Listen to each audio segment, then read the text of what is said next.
ឥឡូវនេះសូម្បីតែដែកបាក់ក៏គេអាចតវាវិញបានដែរបងប្អូនតែមិនមែនយកកាវយកទៅបិទវាជាប់ទេណាបងប្អូន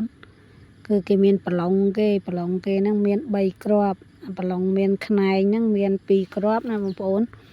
យកអាមួយគ្រាប់ហ្នឹងដាក់ខាងក្រោមហើយដែកហ្នឹងគឺយើងកាត់វាបច្ឆាគឺអត់កាត់មុខវាត្រង់ទេដាក់វាបច្ឆាអញ្ចឹងអាប្រឡុងមានខ្នែងហ្នឹងមួយគ្រាប់ដាក់មួយខាងលើមកគ្រាប់ទៀតដាក់មកខាងក្រោមហើយយើងយកប្រឡុងយើងអាធម្មតាហ្នឹងមកយកមកមួយគ្រាប់មកមួលក្តារបងប្អូនណាមើលតាមវីដេអូហ្នឹងទៅអញ្ចឹងហើយយើងយកវាយកមកដាក់អាកន្លែងវាបាក់បច្ឆាហ្នឹងដាក់វាឲ្យចំគ្នាមកហើយយើងមួលប្រឡុងហ្នឹងអាប្រឡុងយើងធម្មតាឲ្យចំកន្លែងបាក់ហ្នឹងទៅ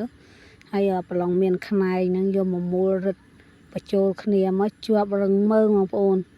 អត់បាក់តាណាទៀតទេនេះជាប់រឹងមើងជាងផ្សា